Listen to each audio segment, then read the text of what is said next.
Alright, what's going on, guys? So we're going to be looking at Siegfried line in the T92, and what I want to show you in this replay is really simply that the field is very, very big on Siegfried line. I know a lot of people, especially in the higher tiers, they like to go into the city and they usually try to run the zero line. But what I find, and what you'll see in this video, is if you can kind of take the city early on, or I'm sorry, the field early on, playing this, kind of like a flanking play, then you could win the city in this area, and it's GG almost every single time. I'm going to show you guys that. So, kind of starting off this game, maybe 30 seconds in or whatever, I had to update the client, and weird things happen with the replays on the updates, but we were able to get into the replay, so that's good. And you could see that we have eliminated the enemy M41. Batchat is still kind of roaming around here, and now he's dead as well. And when this happens, it opens up a lot of really plays that you can make. This map is pretty simple to understand, but there's a couple different things you could do when the light tanks are dead. You can try and get it more aggressive and go this way, or you can come around, which I usually do because I just feel like it works way better with the way the terrain is, right? So I come around, and when you do this, right, you can basically stop anyone spotting you that's all like over here, because the range is too far, right? Especially in the T92, which has decent concealment. Like, none of these people, even if someone's like right here, they won't spot you, right? So I like to come up this way. Even 90 is getting even more aggressive with it, but he has like probably 50% concealment, so this isn't really an issue. Now the even is actually going to spot for me here, so this makes really my game better, but it makes it more effective for the two of us to do this together, because now I'm doing the damage, he's doing the spotting, whatever. But normally I would come up to where he is, and then you could spot this whole thing. And see how we're only like 2 minutes into the game and we're already making this work. So what I find is, I think if you can push the field very quickly on this map, and you can see all the people that are supporting us, because they know that we're all the way over here. So when they see that all the light tanks are over here, they're like, alright, we're free to go, let's go. And I've never seen this happen on this map. I've never seen so many people push the field this early on in the game. And that's why I wanted to show you guys this video. It's just it's very rare to see something like this, in my opinion. A lot of people will want to try and all go to the city or push the zero line or something like that. So we're pushing this very, very quickly. And look, now we have these people's flanks, right? And this is important. Look, this SMV isn't even expecting it. I'm going to get one into him. These other people are getting, he's halfway down on his HP already. And look at this. I mean, we're up by like 3k HP. And what's incredible about this is, like, I always used to think the field was just a miserable place to go, and it always became a stalemate. But like I'm saying, if you can win it early on like this, like look where the even is, the flanking opportunities just become incredible. So we're going to fast forward a little bit, move on. And yeah, I'm still enjoying this tank, guys. It's a good tank. I haven't been getting into the best games with it, but it's alright.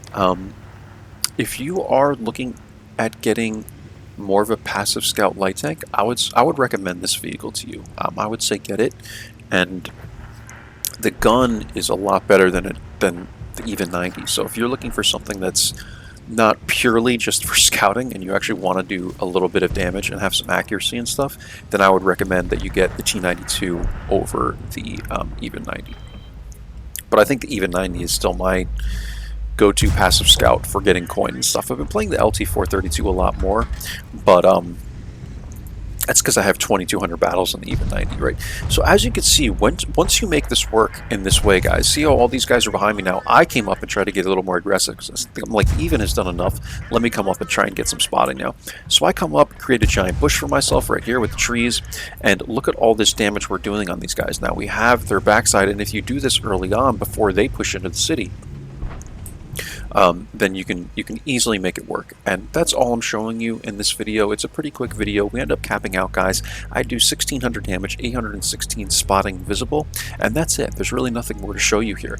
But Siegfried line, again, it's not the easy. It's an easy map to understand, right? But for light tanks, it can be tricky, right? Because you really have to find some sort of flanking opportunity like I did here to have a good game.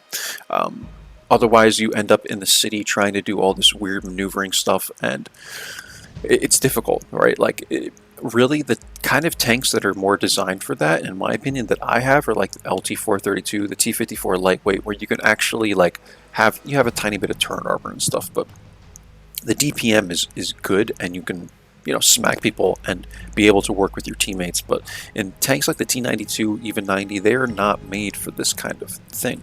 So this is why I'm kind of just showing you, if you do play a passive scout, you can try and do it in this way. Just be careful for other TDs that come out here, because what I like to do on my Kanonen, my Jagdpanzer, that quick little thing, is I'll come all the way out here to K1, and I'll stay at K1, and I'll get a different angle and shoot people like this.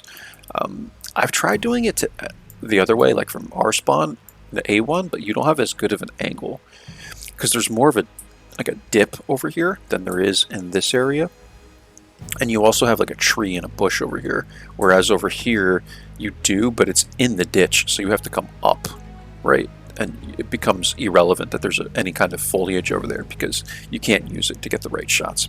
So that's it, guys. I hope you enjoyed this one. We're going to take a look at the end plates real quick. Actually, I do have them, and then I'm going to do a Kanonen Jagdpanzer video. I thought that Wargaming had broke my replays, man, because of the update. I was very angry, but luckily we were able to get them to work. So yeah, this was a lot of coin, man. 1742 damage, 1112 spotting after everything was counted, so there was some blind spotting, it looks like, and I believe I did apply this. I hope I did, because it was a pretty good game. And yeah, we were middle, so like it wasn't a spectacular game by any means. I think we did pretty well, but this whole team actually performed very well in my opinion, because if I'm getting like, what was it, almost 3,000 combined, right, and I'm in the middle here, it was a good team effort. So there you have it. We did make 200k plus, right? We got 193k, but what I like what they did with the premium is they added this credit reserve. It's kind of strange. I mean, they could just give you the credit anyway, but they do this credit reserve. So when you, after a full day of premium, when you log back on, you have like 400, 500, sometimes 750k waiting for you. It's pretty nice to receive that. And yeah, that's it, guys. So like, my crew is nothing crazy on this tank. I like situational awareness, recon, concealment, and then the things to aid dispersion.